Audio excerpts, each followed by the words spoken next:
213 গল্প, লেখিকা তাসনিয়া আহমেদ। পর্ব 1।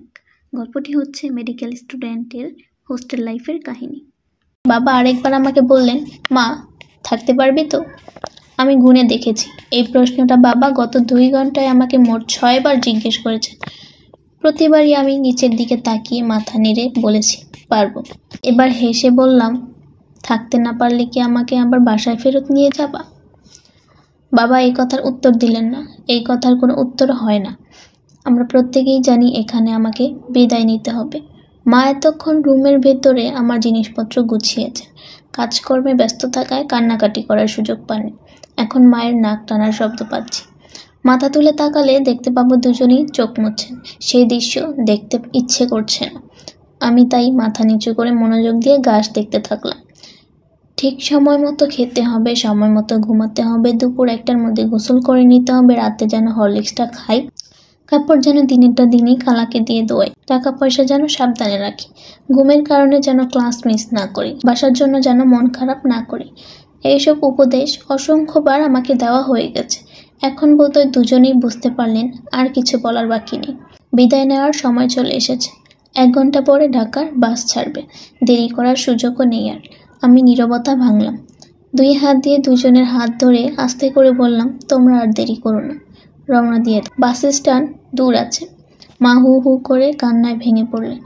মাতৃগর্ভের 9 মাস এবং পৃথিবীতে আমার বিগত 18 বছর, এই মোট 19 বছরের জীবনে আমার মা আমাকে কখনো কাজ ছাড়া করেনি। এই বিচ্ছেদ আমার জন্য যতটা কঠিন, আমার মায়ের জন্য তার চেয়েও কঠিন। বাবাকে কাঁদতে খুব কম দেখেছি আমি। দাদু আর দাদি মারা যাওয়ার সময় ছাড়া আর কখনো কাঁদতে দেখিনি বলে আমার মনে পড়ে না। আজকে দেখলাম পকেট থেকে রুমাল বের করে চোখ মুছলেন। বাবার রুমালটা পুরনো হয়ে গেছে। ছুটিতে যখন বাসায় যাব, বাবার জন্য নতুন একটা রুমাল নিতে হবে মনে করে। আমার হঠাৎ করে হাসি পেল। আজকে এলাম, এখন ক্লাস শুরু হলো না, আর আমি ভাবছি কবে ছুটি পাবো। দুজনে আরেকবার আমাকে জড়িয়ে ধরে গায়ে মাথায় শেষবারের মতো হাত বুলিয়ে নিলেন। আমার চোখ ভিজে আসছে, কিন্তু এইটা বাবা মাকে দেখানো যাবে না। আমি কেঁদে ফেললে তারা বাস ধরতে পারবেন না, এই ব্যাপারে আমি নিশ্চিত। বাবা বললেন, মা রুমে যা, তুই ভেতরে গেলে আমরা যাব। আমি আর কথা বাড়ালাম না, মাথা নেড়ে বললাম আসি। সিঁড়ি দিয়ে দোতলায় উঠে জানালা দিয়ে বাইরে তাকালাম। লন ধরে 2টা মানুষ হাঁটছেন। মানুষ 2জন সম্পর্কে আমার বাবা এবং মা। মা কান্নার ধমকে হাঁটতে পারছে না।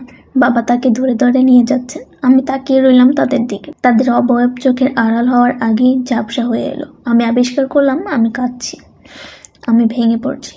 2 হাতে মুখ ডেকে আমি হাউমাউ করে কেঁদে ফেললাম। অধ্যায় 1। এই শোন না, এই কেউ একজন হাসির ধমকে ফেটে পড়তে পড়তে চিৎকার করছে। আমার বিরক্ত লাগছে। এত চিৎকার করার কি আছে? যার সাথে কথা বলছে তার সামনে গিয়ে আস্তে করে বললেই তো হয়। আর যাকে ডাকছে সেই বা কোন জগতে আছে? এই জগতে একজন তাকে ডাকতে ডাকতে শহীদ হয়ে যাচ্ছে, এটা সে জানে না। আরে শোন না, আর কত ফোন গুতাবি তুই? আমি আমার বিছানায় বসে ফোনে গেম খেলছিলাম। বিছানা না, এটা আসলে চৌকি। এই রুমে এইরকম চৌকি মোট 29টা আছে, আমি গুনে দেখেছি। আমি ফোন থেকে মুখ তুলে আশপাশটা একটু দেখলাম, আর কারো হাতে ফোন দেখতে পাচ্ছি না। ডান দিকে তাকিয়ে দেখলাম আমার ডান পাশে বিছানা একটা মেয়ে দাঁড়িয়ে আছে, তার হাতে একটা ছেঁড়া দড়ি।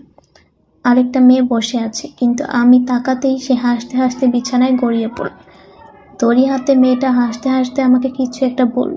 আমি সেটা ঠিক বুঝলাম না। আমি বললাম সরি। সে একটু থতমত খেয়ে আমাকে বলল, তোকে এতক্ষণ ধরে ডাকছি, তোর কোনো আইডিয়া আছে মানুষ এইভাবে ফোন কোথায়?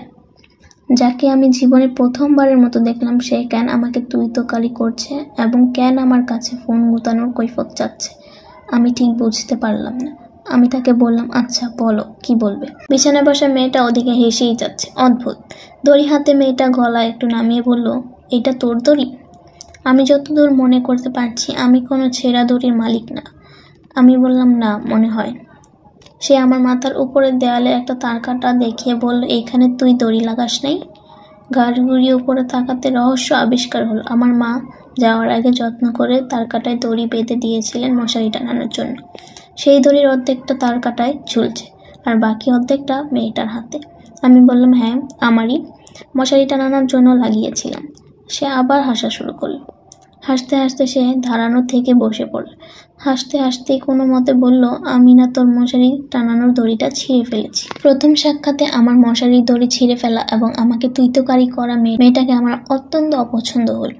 তার সাথে যে মেয়েটা বসে বসে হাসছিল তাকেও আমার অপছন্দ হলো। আমি নতুন করে দড়ি বাঁধতে বাঁধতে আর চোখে ওদের দিকে তাকালাম। দুজন হাত নেড়ে নেড়ে অনেক গল্প করছে, আর কি হাসাহাসি। এদের বোধহয় হাসির রোগ আছে, নইলে ঘর ছেড়ে এসে প্রথম দিনে এদের এত হাসি কোথা থেকে আসে। রুমটায় 34 জন মানুষ। আমি আর আমার বাম পাশের বিছানায় মেয়েটা ছাড়া বাকি সবাই কথা বলছে, গল্প করছে, নিজের জিনিসপত্র গুছাচ্ছে। এত শব্দের মধ্যে থাকবো কিভাবে প্রতিদিন? বাম পাশের মেয়েটা ভালো আছে, নিজের মতো করে বিছানায় আধশোয়া হয়ে গল্পের বই পড়ছে, ইংরেজি বই। বইয়ের নাম টেল মি ইয়োর ড্রিমস, লেখকের নাম সিডনি সেলডন। আমি বইটা পড়িনি কখনো। ওর সাথে বন্ধুত্ব হলে ওর থেকে ধার নিয়ে বইটা পড়তে হবে। বাবা মা বাসায় পৌঁছে ফোন করেছিলেন আমাকে। রাত প্রায় 11টা বেজে গেছে। কালকে সকাল 8টায় অ্যানাটমি ক্লাস আছে। এখন শুয়ে না পড়লে আমি সকালে উঠতে পারবো না। আমি মশারি টানিয়ে নিলাম, শুয়ে পড়ছি।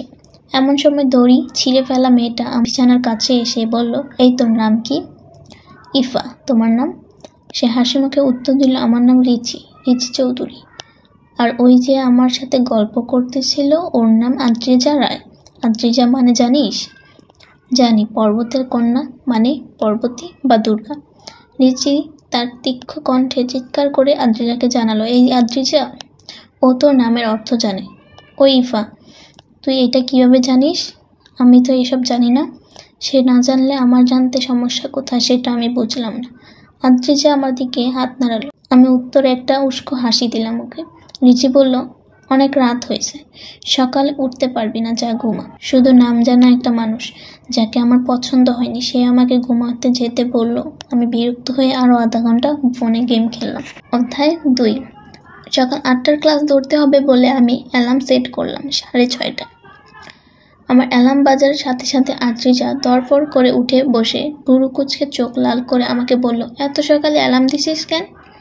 আর এই জঘন্য অ্যালার্ম টোন কোথা থেকে পাইলি? সদ্য ঘুম ভেঙে ওঠা আমি থতমত খেয়ে বললাম, অ্যালার্ম টোন ফোনে ছিল। বৃষ্টির সাউন্ড জানি, কিন্তু এটা শুনলে সহজে ঘুম পায়। বন্ধ কর এখন। সকালে উঠতে পারিস না আমাকে বলে রাখলেই পারতি, ডেকে দিতাম। সরি, ঘুমা তুই। থতমত খেয়ে ওকে তুই বলা শুরু করে দিয়েছি, কখন টের পাইনি। নিজের কাছে ব্যাপারটা অদ্ভুত লাগলো। কতক্ষণ হয়েছে ওকে চিনি, অথচ কি সুন্দর করে বললো সকালে উঠবো, ওকে বলে রাখলেই ও ডেকে দিত। প্রথম সাক্ষাতে ওকে অপছন্দ করাটা আমার মোটেও উচিত হয়নি। আমি উঠে বসলাম। পুরো রুম জুড়ে সারি সারি বিছানা, দেয়ালের দিকে 2 বিছানার মাঝখানে কোনো ফাঁকা জায়গা নেই। চাইলে বিছানায় পা রেখে রেখে রুমের এক মাথা থেকে আরেক মাথায় চলে যাওয়া যাবে। কেউ ঘুম থেকে ওঠেনি এখনো। কালকে যে রুমে হইচইয়ের জন্য ঘুমানো যাচ্ছিল না, সেই রুম এখন মাঝে মাঝে 1-2টা নিঃশ্বাসের শব্দ ছাড়া আর কোনো শব্দ নেই। রুমের মধ্যে এক ধরনের তরল অন্ধকার। অল্প আলো একটু একটু করে সেই অন্ধকার গলে তরলতর হচ্ছে।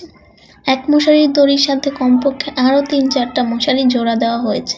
পুরো রুমে জালের মতো ছড়িয়ে আছে মশারিগুলি। আমি বইতে আন্দা গিট্টু শব্দটা পড়েছি।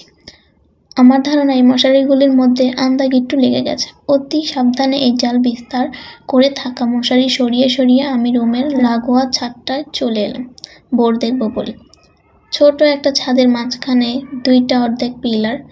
একটা পিলারের ওপর আমার দিকে পেছন ঘুরে একজন বসে আছে।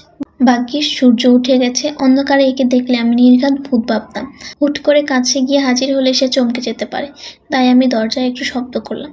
মেয়েটা একটু চমকে মাথা ঘুরিয়ে আমাকে দেখলো, সাথে সাথে অপ্রস্তুত হয়ে চোখ মুছতে শুরু করল। আমিও অপ্রস্তুত হয়ে গেলাম।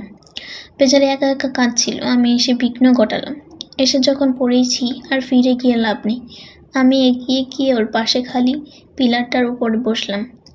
হালকা গলায় বললাম, ছাদটা কি সুন্দর না? সে নাক টেনে উত্তর দিল, হ্যাঁ সুন্দর। ছাদটা সত্যি খুব সুন্দর। রেলিংয়ের এক পাশে হিজল গাছ নুয়ে পড়েছে। বর্ষায় নিশ্চয়ই ফুল আসবে গাছে, তখন দেখতে আরও চমৎকার লাগবে। আমি ওর দিকে তাকিয়ে বললাম, আমি ইফা। আমি তরু। বাহ, তোমার নামের অর্থ তো গাছ। হ্যাঁ, গাছদের আমার খুব ভালো লাগে। আমি লক্ষ্য করলাম সে এখন আর নাক টানছে না। আমাকে জিজ্ঞেস করলো, তোমার নামের অর্থ কি?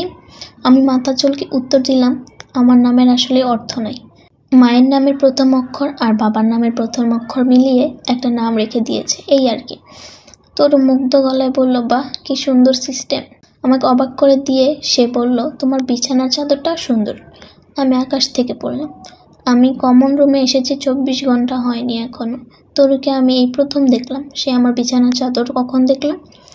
তাকে এই প্রশ্ন করতে সে হাসতে হাসতে উত্তর দিল, আরে আমার বিছানা তোমার বাম পাশেই একটা বিছানা পড়ে, বিবার বেডের পাশেই আমার বেড। আচ্ছা, তাহলে সিডনি শেলডন পড়া মেয়েটা হচ্ছে বিবা, আর তার পাশেই থাকে তরু। কিন্তু মেয়ের চোখ তো সাংঘাতিক, বিছানার চাদর পর্যন্ত খেয়াল করে দেখছে, অথচ আমি তাকে খেয়ালই করিনি। আমি অদ্ভুত নাকি সে এটা ভাবছিলাম। এমন সময় তরু আমাকে বলল, তুমি কি চা খেতে চাও? চায়ের ব্যাপারে আমি কাউকে কখনো না করি না। আমি অবশ্যই চা খেতে চাই। বললাম, এত সকালে ক্যান্টিন খুলবে? ক্যান্টিনে যেতে হবে না, বিবার একটা ইলেকট্রিক টেকলি আছে। তুমি আমাকে তোমার কাপটা দাও, আমি তোমাকে চা বানিয়ে দিচ্ছি। আমরা রুমে ফিরে গেলাম। তরু বিবাকে ডেকে জিজ্ঞেস করলো, তুমি কি চা খাবে? ঘুমের মধ্যে সে কি উত্তর দিল ঠিক বোঝা গেল না। শুধু এইটুকু বোঝা গেল সে এখন উঠবে না। আমি বললাম, তুমি ওকে চেনো আগে থেকে? তরু কাপে চামচ নেড়ে চিনি মেশাতে মেশাতে বলল, হ্যাঁ, আমরা এক কলেজেই পড়তাম ইন্টারে। আমার একটু মন খারাপ হলো। তরু আর বিভা আগে থেকেই বন্ধু। ওদিকে রিচি আর আদ্রিজাও বোধহয় ভালো বন্ধু হয়ে গেছে। আমার কবে একটা ভালো বন্ধু হবে? আমার চা খেতে খেতে রুমের অনেকেই উঠে গেছে। প্রথম ক্লাস নিয়ে সবাই একটু উত্তেজিত বোঝা যাচ্ছে। হইচই করতে করতে সবাই রেডি হচ্ছে। যারা এখনো ঘুম থেকে উঠতে পারেনি তাদেরকে পাশের জন ঠেলে ঠুলে তুলে নিয়ে বাথরুমে পাঠাচ্ছে। সেখানেও বিশাল লাইন। ঘুম থেকে উঠে মগ, টুথব্রাশ, ফেস ওয়াশ, তোয়াল নিয়ে দৌড়াদৌড়ি। সে এক এলাহি কারবার। 34টা মেয়ের একসাথে রেডি হওয়া অবশ্যই একটা এলাহি কারবার। তরু এর মধ্যে অ্যাপ্রন পরে নিয়েছে। বিবাকে অনেক কষ্টে ঘুম থেকে তোলা গেছে। বাথরুমে যাওয়ার আগে সে তরুকে বলে গেছে, তরু প্লিজ আমাকে রেখে কলেজে যেও না, আমি হারিয়ে যাব। এত বড় মেয়ে কিভাবে হারিয়ে যায় সেটা আমার মাথায় ঢুকলো না। কিন্তু তরু তাকে আশ্বস্ত করলো সে বিবাকে ছাড়া যাবে না। আমি ওদিকে তাকিয়ে দেখি রিচি রেডি। আমাকে বলল, গুড মর্নিং। আমিও বললাম, গুড মর্নিং। আদ্রিজা তখন ওঠেনি। রিচি ওকে ডাকার পরে ও রক্তচক্ষু নিয়ে রিচির দিকে তাকালো। রিচি ভয় পেয়ে বলল, এই 7:30 বাজে, ওঠ। আদ্রিজা ধরপড় করে উঠে বসে রিচিকে একটা ধমক দিয়ে বলল, আরো আগে ডাকবি না? পুরো ঘটনাটা আমি দেখে হেসে ফেললাম।